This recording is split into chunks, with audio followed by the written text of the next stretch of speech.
less and less thought in the mind.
Welcome everyone back to the session. Congratulations that everyone can manage to sit for 50 minutes in this longer session. It's the structure of the Sunday session like this, and truly hope that you learn something new today. Get to know your mind, get to know your body, know how to still your mind, and know how to deal with thought that happening from time to time during your meditation. Meditation is about observation. Okay, you observe the nature of your own mind. You get to know your mind better, and when we get to know our mind better, we somehow be able to find way to control the mind. Okay, when the mind have thought, what should we do? When the mind falling asleep, what should we do? When the mind have doubt in our practice, what should we do? So this is about you get to know your own self, nothing else. You know your mind, then you understand your mind, and it helps us to again live life better, right? If we don't know ourselves, if we don't know the way we think, we don't know how to deal with our own thinking, it's going to be difficult to live life happy in the long run. And meditation is the tool that available for everyone to put into practice on the daily basis. It doesn't cost anything. Okay, so feel free to stop by, bring someone that you think that they may benefit from this communities to join us. So if you like to share your experience, or if you have any question, again feel free to type in the chat box. Okay, we are at the end of the June again, which is the last week of June, and next week is the July. Okay, I'll be seeing you again next Saturday and next Sunday, which is July, which we consider the second half of the journey of this year, as we promised that it's going to be at least 1 year journey. In the first 6 months, which is up until this week right now, we will reconsider, we will think to make this program better for the benefits for many people out there, for everyone here, and for the rest of people who will be joining us in the future. Okay, so we will, if anything you feel like you want to let us know, anything to make this program better, please feel free to let us know. Then we will, have a staff meeting, so we will think of how to make this better in the long run. Use information in the past 6 months, okay, to see if anything new we can add into this, add more value into these communities, and then perhaps we can bring something else, okay, to get everyone excited about this journey and come back and meditate more. Okay, so I have one question here from Raj. Why did Lord Buddha renounce family life after he attained Nibbana or enlightenment? If family life is an obstacle to attain Nirvana, then why are many Western ordained monks have embraced family life and children? Wow, this is a very good question from Raj. Okay, thank you for the question. Thank you for all the questions that you have. Feel free to ask, whether related to meditation or the Dhamma or the teaching of the Buddha that you may have come across here and there, or if you may have doubt in any teaching of the Buddha, again feel free to ask. Okay, so I may not be able to answer all of the questions that you ask, okay, but feel free to ask. It's my job to let you understand more of the teaching of the Buddha and help to answer some of the questions that you have been struggling with, whether your own life or your meditation practice. Okay, we are here to learn from each other, and we are looking for peace and happiness. Peace and happiness come from the true understanding about the nature of life, about who you are, okay, about your mind, about the way you live your life.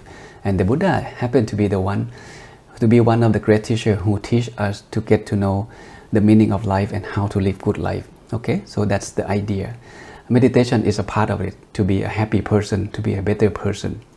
But there are a lot of things more than that. Okay, so this question is very good. Why did the Buddha renounce family? Basically, he left his family to become a monk and achieve enlightenment, and then he teach his knowledge to the world. And then, if a family life is an obstacle to attain Nibbana, then why many Western ordained monks have embraced family life and children? Okay, there are many ways to answer this question. Okay, so I like to start with human being. We are born with ignorance. We don't know anything about life. We don't know Nibbana. The Buddha himself, the Buddha to be, before he become an enlightened person, Prince Siddhartha, he didn't know anything about Nibbana. He know nothing. But he know that something is bothering him, even though his life seemed to be perfect, with living in the palace, 3 palaces, with a lot of people who taking care of him. Life was perfect, but he was not satisfied with that kind of life. He didn't know what it was, but it's been bothering him. He noticed that people die, people get old, people get sick, people die, and the separation is the nature of life. He sees suffering in life. A man who have a great sense of observation usually sees something in the mundane world that we normally don't see.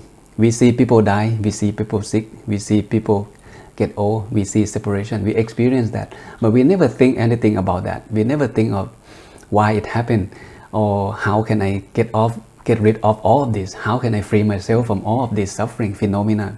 But Prince Siddhartha, or the Buddha to be, happened to be a great observer. He observed life and he see, and that's bothering him, and then he looked for the answer. He didn't know Nibbana, he didn't know whether there is a solution or not, but he believed there must be some way, somehow to deal with this, a universal suffering that everyone is facing. So he decided to leave the family, everything behind, and went on searching, and he discovered something, okay, and that thing helped him to liberate his mind from all of those problems that he have been encountering with, that has been bothering him. We can call this enlightenment, okay, to understand the nature of life. And then he start, sharing with people of this nature of life, and there is a dukkha, and there is a way to, there is something that causes suffering or dukkha, which is craving, and there is a way to end this, and how to do this. He teaches everything step by step, and then people understand it, and some people follow. Some people follow to the extreme degree, to what life is suffering, family is suffering, so I don't want to waste my time on doing this. I'm gonna get myself ordained and become a monk, and hopefully one day to achieve enlightenment, just like the Buddha and the monk in the past, just like people in the past. But for some people, they take it less degree. They know that Nibbana is good, liberation is good, but I'm still okay of who I am, doing my job, taking care of my family, my wife, my kids, and my children. No problem. But I can apply the right teaching of the Buddha, put into my life, then I can live good life. So not everyone is made to be a monk. And being a monk is not the one option in life to be a better person, to be happy. And in the lay life can also achieve enlightenment too. In the first, at least, the first level to become the stream entry. That means their mind is free from a certain level of defilement, so they can live life happily until the day they die. See, so for some people, who want to go in that fast track for mental liberation, then they sign up to be a monk. Okay, but again, when there will be time, right, when people come to the right understanding fully, but before they get to that level, okay, life is about experience, all kind of things, because we are ignorant. So we go to school, we get a good job, we get married, we have family, we raise family, we take good care of everyone. And when that happens, there may be time for you to think deeper.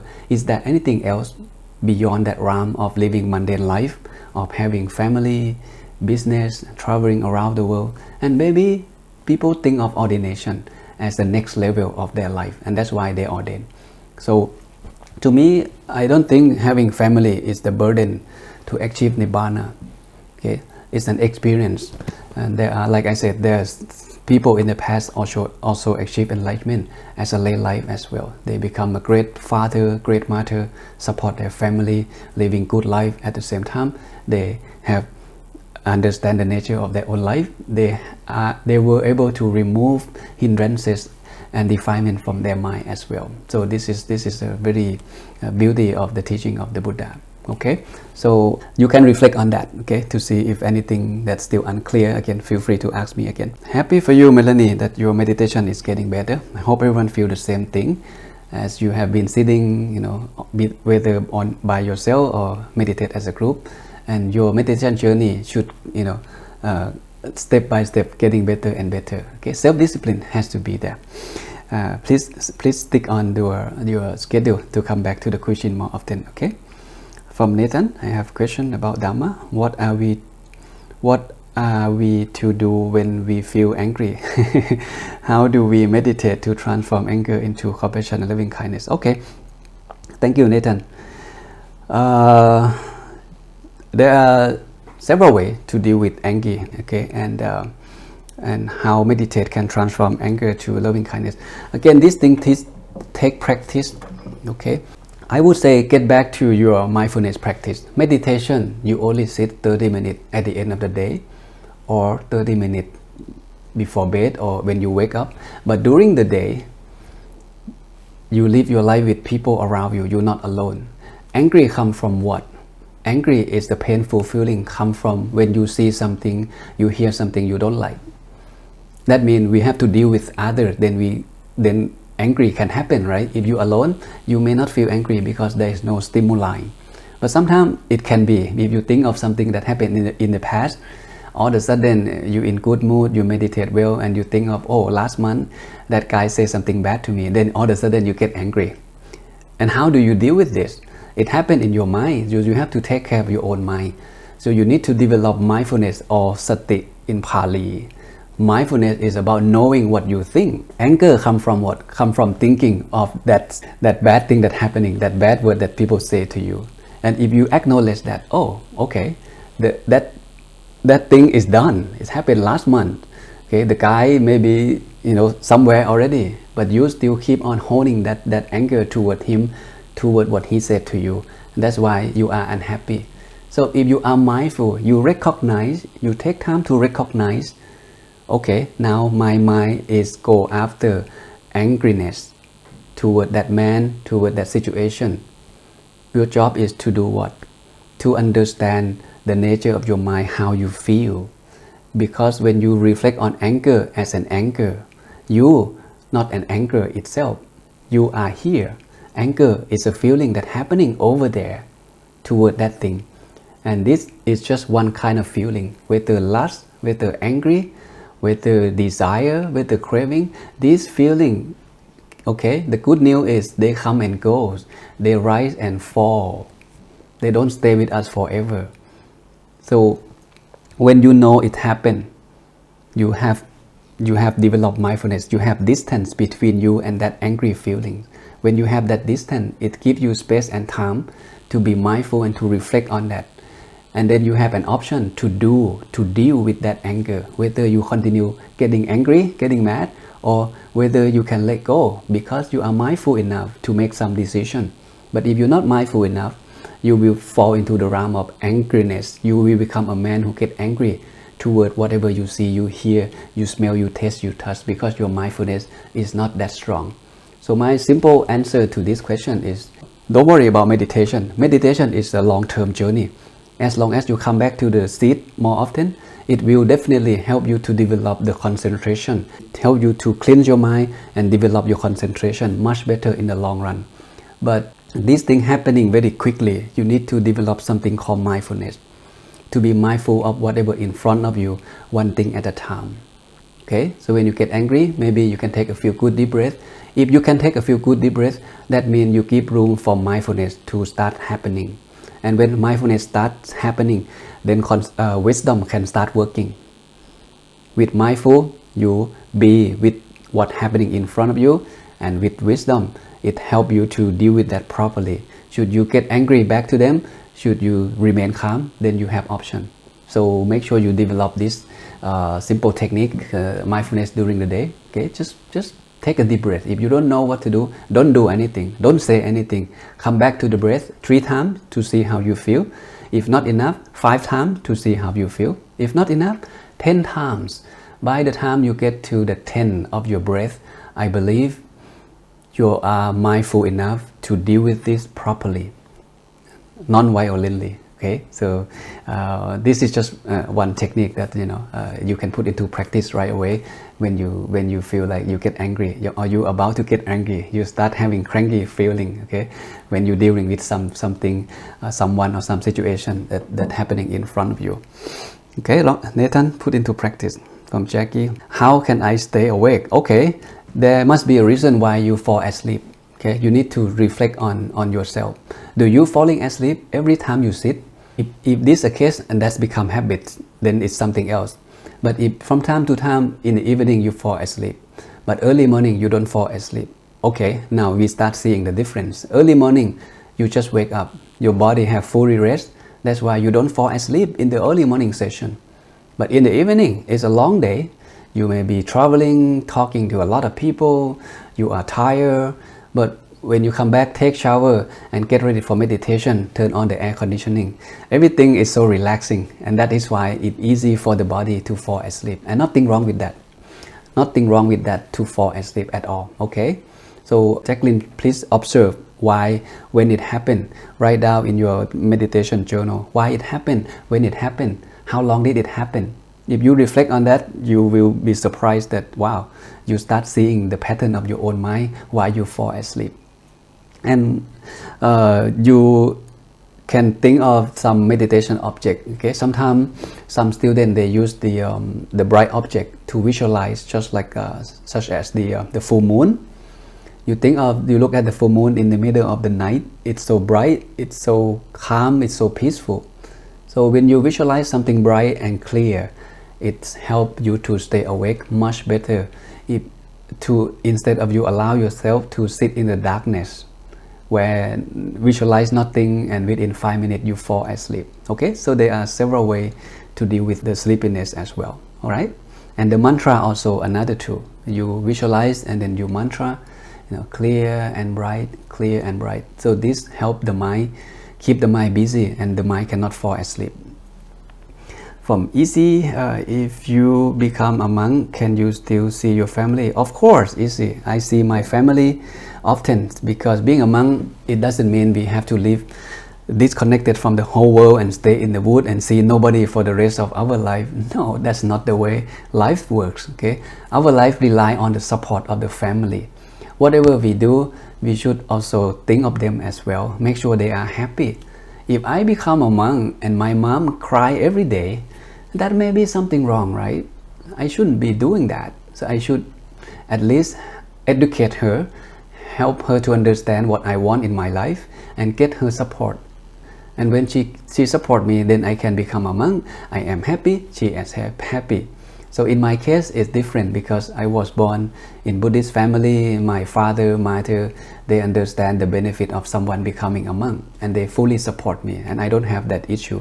So I also make sure that I call her, okay, when she was still alive. So I call her often to make sure she is okay.